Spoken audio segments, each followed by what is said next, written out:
prevalece, bueno, antes prevalecía, es lo que es la coqueluche, ¿ya? El coqueluche y la difteria y el tétano, ¿no?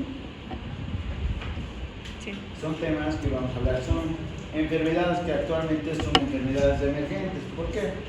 Porque antes se vacunaba a los niños conscientemente, pero después de la pandemia ha pasado que durante la pandemia no les han colocado todas sus vacunas completas a los niños. Entonces estas enfermedades, que son la coqueluche, la difteria, están revertiendo, específicamente la coqueluche, ¿no? El año pasado, si hacemos una estadística de cuántos pacientes han cursado con lo que es coqueluche, diagnosticados con coqueluche, son casi alrededor de más de 100 pacientes, que es una tasa muy elevada para nuestro sector. Entonces, lo que es importante para este tema, quiero recalcar es que ustedes cuando salgan de aquí van a hacer promoción en principio, ¿no? Nadie va a salir a ser especialista. Entonces, lo que ustedes tienen que hacer es promoción en las vacunas, en vacunación, en campañas de vacunación en los niños, ¿ya? ¿Qué es la coqueluche?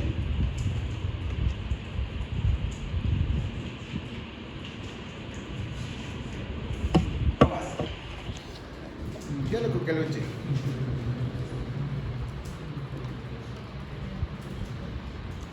¿Qué? La coqueluche es una enfermedad infecto, ¿no? Porque está producido por una bacteria contagiosa. ¿Por qué? Porque se contagia a través de, ¿qué? De los fluidos, ¿no? Ustedes van a toser, las gotitas de fluido va a llegar al otro paciente o a la otra persona cuando se sobreinfecta y le va a infectar a la otra persona, ¿no? Es una enfermedad infectocontagiosa que afecta generalmente a los niños, ¿no? A los preescolares y sobre todo a aquellos pacientes que no reciben lo que es la vacuna de lo que es la pentavalente, ¿ya? ¿Qué más? Esta enfermedad afecta generalmente a lo que son las vías respiratorias altas, ¿ya?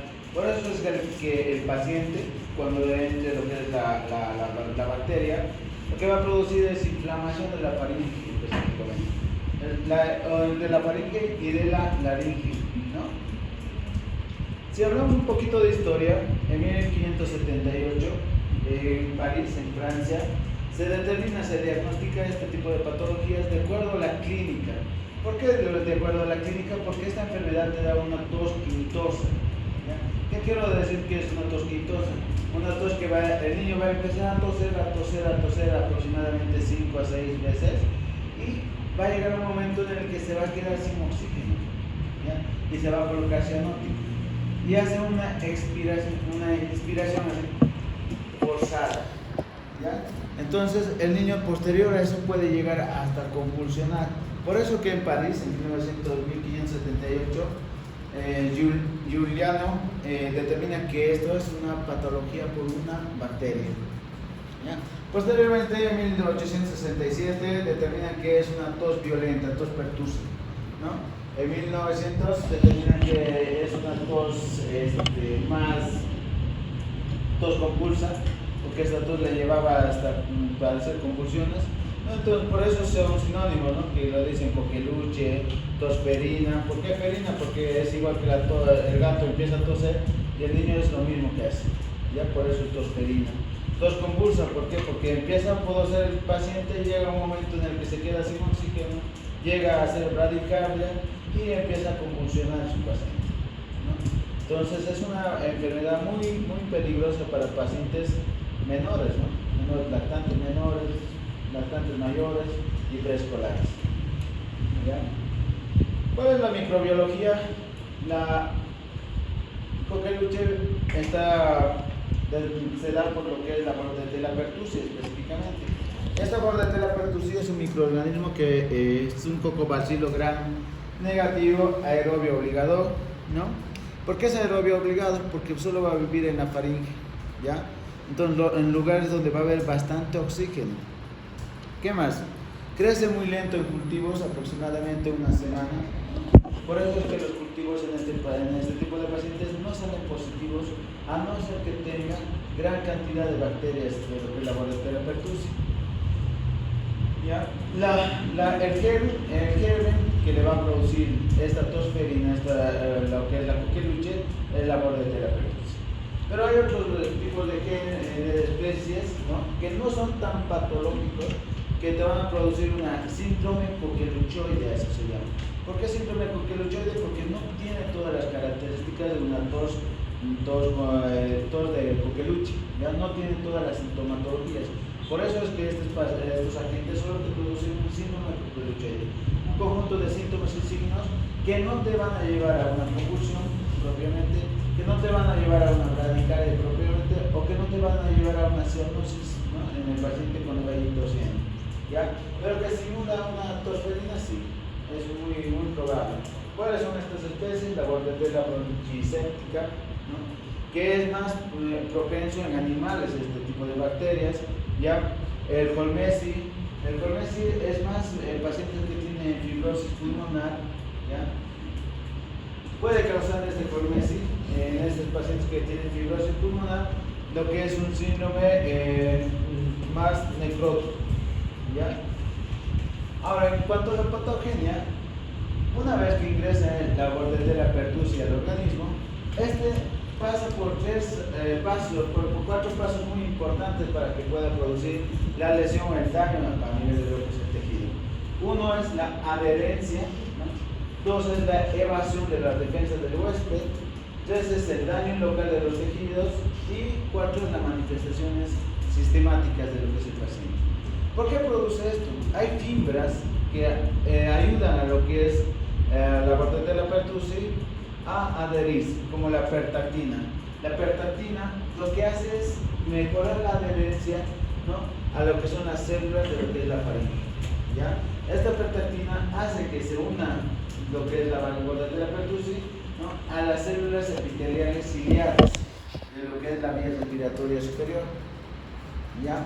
Una vez que se une esta pertactina, ¿no?, lo que hace es adherirse y producir lo que son adhesinas. Estas adhesinas son filamentosas, hemanglutininas, y la pertactina y las fibrinas, ¿ya? ¿Qué más? Una vez que se adhiere a lo que es el tejido epitelial, ¿no?, ciliado, lo que hace es la evasión de lo que son las defensas del huésped. ¿Cómo evade lo que son las defensas del huésped? A través de dos toxinas, lo que es la aderilactociclasa y la toxina pertussis propiamente. Estas dos toxinas lo que hacen es que los neutrófilos, ¿no?, lo que hacen los fagocitos, no lleguen al lugar propiamente donde se está produciendo la patología. ¿Por qué? Porque evitan que se produzca o inhibe la quimiotaxis. ¿Y qué hablamos de quimiotaxis? Estamos hablando de lo que es una estimulación a través de químicos para que vengan, ¿no?, al sector o al lugar donde se está produciendo esta patología por este agente patógeno, para que puedan destrozar o para que pueda fagocitar, ¿no?, en todo caso. Ya lo inhiben. Entonces los neutrófilos y los fagocitos no llegan al lugar específicamente. ¿Qué más hace estas toxinas? Lo que hace es modificar la respuesta inmune del paciente, ¿ya? Suprime lo que es la respuesta inmune adaptativa de los monocitos de las células dendríticas, ¿no?, y bloquea los receptores alfa-2 adrenérgicos de los receptores dopaminérgicos más, ¿ya?, dando así una estimulación a lo que son las células para que se produzca mayor vasodilatación, mayor vasoconstricción, ¿ya? ¿Qué más? Ya se ha adherido por la pertactina, ¿no?, ha estimulado a la liberación de estas dos toxinas, que la toxina pertussis propiamente es la que produce toda esta inhibición de todo el sistema inmunitario. Lo que hace es un daño local. ¿A través de qué? A través de la citotoxina traqueal. Esta citotoxina traqueal lo que produce son los factores de necrosis tumoral, ¿no?, y va a ir produciendo un daño estructural en lo que son las células, ¿no?, un daño mecánico a lo que son las células. Va a ir a producir lo que es la destrucción de lo que son las células epiteliales. Y posteriormente, por todos estos aspectos, va a dar una respuesta, una manifestación sistemática. ¿ya?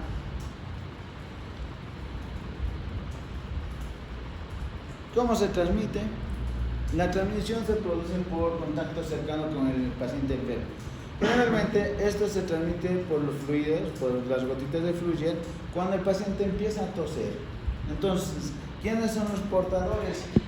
Las enfermeras, los licenciados, ¿no? El personal de salud o las familiares que se acercan al paciente sin la debida protección. Eso van a llevar y van a contaminar o van a contagiar a otros niños más de esa forma, ¿ya? ¿Cuándo se contagia? En un periodo catarral, cuando el niño tiene bastante fluido, bastante secreción, ¿ya? Ahorita les voy a hablar de lo que son los periodos, ¿no?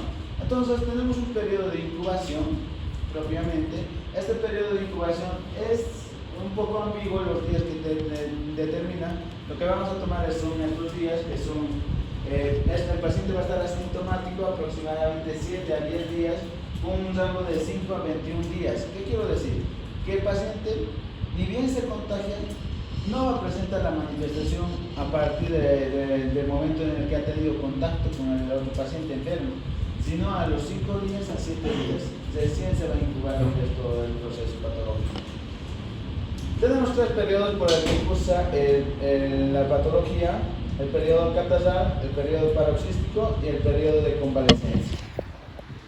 Tenemos 2 tipos de presentaciones: la presentación clásica, que ocurre en menores de 10 años aproximadamente, y la presentación atípica, que es más frecuente en pacientes pequeños y personas que han sido vacunadas. Es atípico porque el paciente ya se lo ha vacunado, entonces está haciendo una resistencia, lo que es la borde de la pertussis, y actualmente está haciendo una resistencia, por eso se dice enfermedades emergentes. Entonces, si hablamos del periodo catarral, el periodo catarral es un periodo que dura aproximadamente de 1 a 2 semanas, ¿ya? Después del periodo de incubación viene el periodo catarral. Este periodo catarral se caracteriza ¿por qué? Porque es similar a un proceso viral. ¿Qué quiero decir que es similar a un proceso viral? Va a tener rinorrea y harina, va a tener congestión nasal, va a tener bastantes estornudos, tos, lagrimeo, ¿no? Va a tener fiebre, ¿no? Muy leve, y todo un malestar general. El niño va a estar totalmente mal, ¿ya? Este es un periodo en el que el paciente es similar a lo que es una infección viral, ¿ya?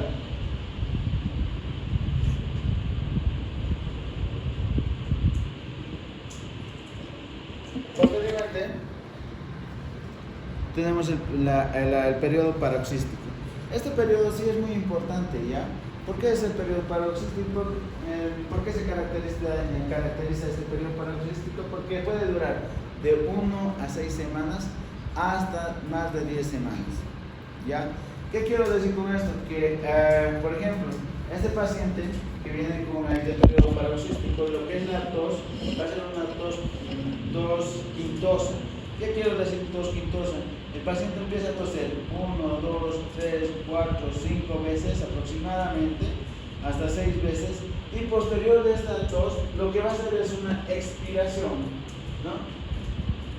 Y posterior de esta expiración, una inspiración que es similar a lo que es un sonido de gallito inspiratorio, ¿no? Eso es lo que le determina. Posterior a todo eso, el paciente va a presentar una disnea, ¿no? Es una tos disneizante, es una tos cianosante, es una tos taquicardizante y emetizante, ¿no? ¿Qué quiero decir con esto? Que este va a presentar vómitos, ¿no? Va a presentar cianosis. Es la característica.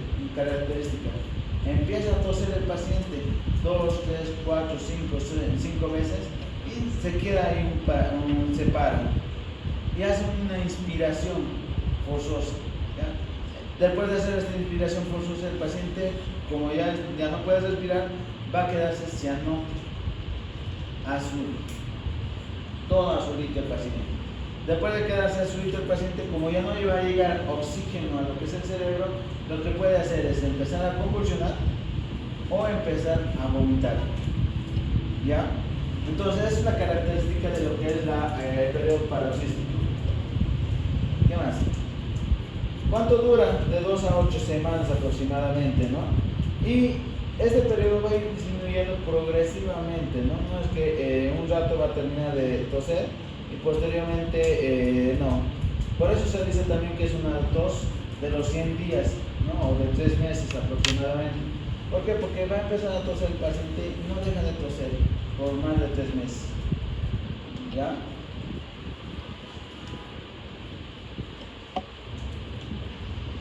Y es más o menos así la tos.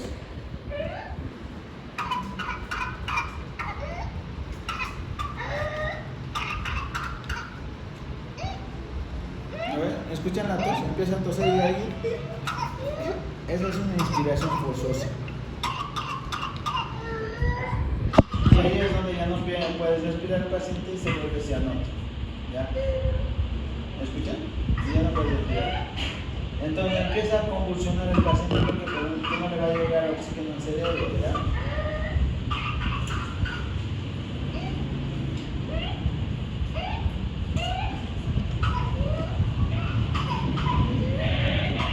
Y esto es otro. ¿Escuchan?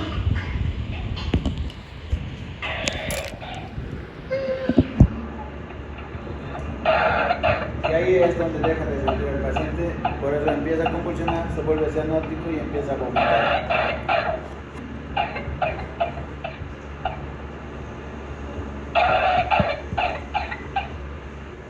¿Ok? Posterior a ese periodo viene el periodo de la convalescencia. El periodo de la convalescencia ya es un periodo más, la fase final casi, después dura aproximadamente 2 a 3 semanas más, ¿no? Y se caracteriza porque va a ir disminuyendo toda esta tos, todo lo que han escuchado va a ir disminuyendo, pero persiste la tos, ¿ya? Va a persistir la tos por lo menos unos 2 meses aproximadamente, por eso se dice la tos de los 100 días. Aproximadamente el paciente va a toser casi 2 meses, 3 meses, con 2 meses a 3 meses, ¿ya? Por eso viene la mamá y te dice, mi hijito, ya le he dado medicamentos, ya le he llevado a todo lado, persiste su tos, persiste esta tos, y el niño va a ir de un lado a otro lado cuando ya va a estar en periodo de convalescencia, porque la tos tampoco ya le va a causar una cianosis, ¿no? La tos tampoco ya le va a causar convulsiones, pero sí va a ser un malestar, ¿no? Y específicamente en las noches. Empieza a toser, por eso es que la mamá le va a llevar a emergencias, que mi hijito ya está aproximadamente 2 meses con esta tos. Esa es la característica.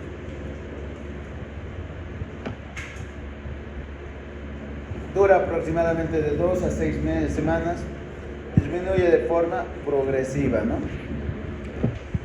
¿Qué pasa en estos pacientes? Lo que tienen que darle a estos pacientes es oxígeno, ¿ya?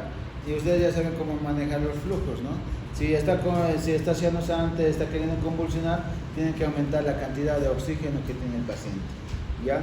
Entonces, el diagnóstico se hace a través de lo que es la tos paroxística no productiva de más de 7 días aproximadamente. ¿Qué quiero decir con esto? Si la mamá les viene y les dice, mi hijito está tosiendo todas las noches, y les dice estas características de tos que le lleva a una cianosis, piensen en coqueluche. ¿Qué más? Dinosea con secreciones acuosas, silbido, apnea, vómitos,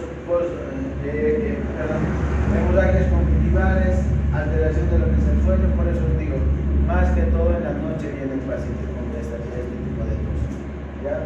Cianosis, si el paciente está tosiendo constantemente, como ya han escuchado, se vuelve cianótico, piensen en el coqueluche. Episodio de sudoración y sospecha clínica, ¿no? Con el paciente. El diagnóstico de la bordetella pertussis se hace a través de lo que es un cultivo, ¿no? Pero como hemos dicho, la bordetella pertussis tarda en crecer, tarda en desarrollarse. Entonces la sensibilidad reportada en los laboratorios es del 20 al 60% aproximadamente. ¿Qué quiero decir con sensibilidad? Es cuando determinan si el agente patógeno es sensible a lo que estamos haciendo con el cultivo, ¿no? Especificidad es 100% específico, no hay donde perderse. Nosotros le vamos a ver clarito a la bordetella pertussis, ¿ya? Por eso la sensibilidad no es mucho, porque muchas veces no crece lo que es la bordetella pertussis, pero sí va a ser altamente específico. Vemos una bordetella pertussis, el paciente tiene coqueluche, ¿ya? ¿Qué se hace? El cultivo de secreción nasofaríngea. Lo que tenemos que hacer es un cultivito poquito, le sacamos de la nariz y lo procedemos a hacer lo que yo digo. ¿Ya? ¿Qué más? ¿Cuántos días va a durar para el resultado? 3 a 7 días aproximadamente para que les dé el resultado positivo al paciente. Lo que actualmente se utiliza más que el cultivo es el PCR, la reacción en cadena de la polimerasa, ¿ya? Este sí tiene alta sensibilidad, ¿no? De un 61 a 94% dependiendo de qué metodología o qué técnica estés utilizando, y tiene una especificidad de un 88 a 98%. Entonces es lo que mejor que podemos utilizar para poder determinar si tiene o no tiene lo que es la valor de la persona. Resultados rápidamente disponibles, y bien le sacas a la hora ya puedes tener los resultados si tiene borde de la percusión o no tiene borde de la percusión. Es más sensible que el cultivado, obviamente aquí no se puede determinar más que en el cultivo. No necesitas una metodología muy diseñada o prediseñada, ¿ya? El otro diagnóstico es estudio serológico, no se deja evidencia indirecta esto, ¿no? No vamos a ver al agente patógeno, con el cultivo sí vamos a ver al agente patógeno, con el PCR sí vamos a saber que el agente patógeno está presente, ¿no? Que la reacción en cadena de la polimerasa. Pero con la serología no vamos a saber si tiene o no tiene, pero nos ayuda más con el cuadro clínico del paciente, más la serología, nos va a ayudar a determinar si este paciente sí está cursando con borde de la pertusión o no está cursando con borde de la pertusión,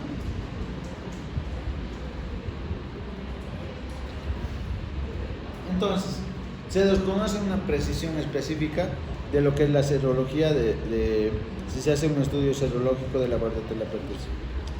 Epidemiológicamente, la CDC determina todo caso de borde de la pertusión cuando tiene tos paroxística, cuando tiene grito inspiratorio, el gallito inspiratorio, ¿no? Cuando presenta vómitos después de la tos y cuando presenta apneas posterior a la tos, ¿no? Entonces en este paciente sí podemos decir, y aparte de eso, la duración de la tos es más de 2 semanas, entonces sí podemos considerar como un caso de Coqueluche. Añadido a eso, los criterios de laboratorio, el aislamiento del borde de la pertusis o la reacción en cadena de la polimerasa. Diagnósticos diferenciales. ¿Con qué harían el diagnóstico diferencial? ¿Qué? Cuerpos extraños, ¿no? Te puede producir este tipo de tos. ¿Qué más? Sinusitis alérgica, reflujo gastroesofágico, neumonías por aspiración, sí te puede producir este tipo de patologías. Otro tipo de patologías que te van a producir, el síndrome coqueluchoide, estamos hablando que tiene las mismas características, pero no llega a ser tan convulsa, no llega a ser tan cianótica, ¿no? Pero que sí te va a producir este tipo, o similar a este tipo de patología, es el micoplasma neumonía, la clamida, la tuberculosis, ¿no? Y algunos agentes patógenos virales. ¿Cuál es el tratamiento?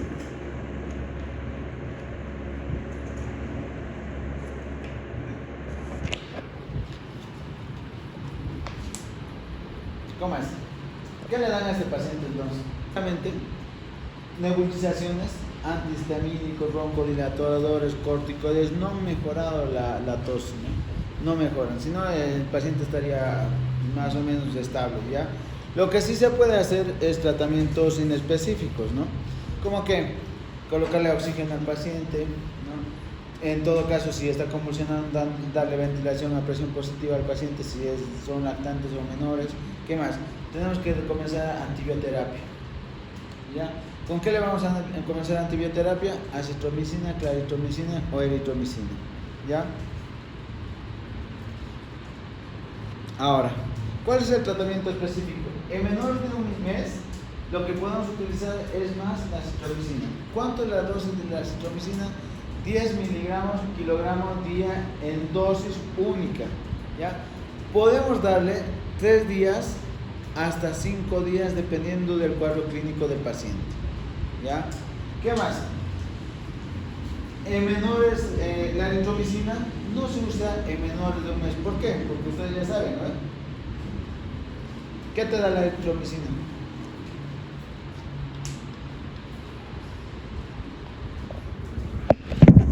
Eritromicina porque te da hipertrofia del filo. ¿Ya? La claritromicina no es recomendada en menores de un mes. No se utiliza. Ya más de un mes sí le podemos dar a la dosis de 15 miligramos por peso día, dividida entre cada 12 horas, por 7 días, ¿no? El trimetoprimo, el cotrimoxazol, contraindicado en menores de 2 años, no se da. Pero sí en mayores de un mes, en algunos casos, pueden utilizarlo, pero sí es contraindicado en menores de un mes. Y menores de 2 años, inclusive, lo que dice la literatura. Entonces, ¿qué utilizarían ustedes? ¿Qué es lo mejor que pueden utilizar? ¿Acitro o clarito? Acitro. ¿Qué? Clarito. ¿Clarito? Depende de los estudios, ¿no? Hay estudios que te determinan que la clarito, por el tiempo de evolución de la patología, puedes utilizar más días, ¿no? Por lo menos 10 a 21 días aproximadamente la claritromicina. Pero la eritromicina no puedes utilizar tantos días, ¿ya? Puedes utilizar de 3 a 5 días. Entonces, dependiendo del cuadro clínico de tu paciente, específicamente en lo que es el protocolo de tratamiento, se utiliza la claritromicina actualmente, ¿ya?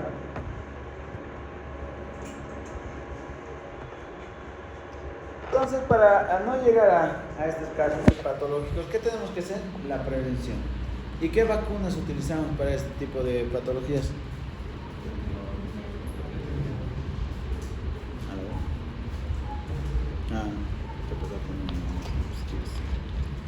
¿Qué vacunas utilizamos?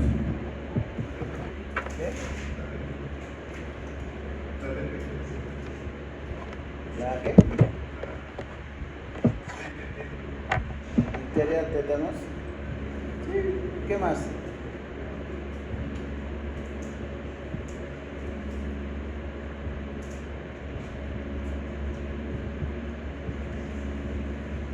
¿Cómo es? ¿Qué? La pentavalente se coloca para este tipo de pacientes. A los 2 meses, 4 meses, 6 meses. Eso es el esquema. A los 18 meses es el primer refuerzo y a los 4 años el segundo refuerzo. ¿Qué utiliza ¿Dónde se coloca? ¿Cuánto se coloca? Ustedes ya saben, ya el estudiado para ahí. Ya no, ¿en el brazo?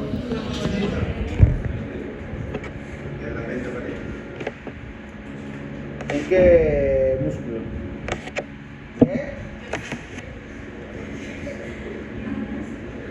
¿En qué músculo? Ya necesito si vamos a dar el difteria más. ¿Alguna duda de que escuché?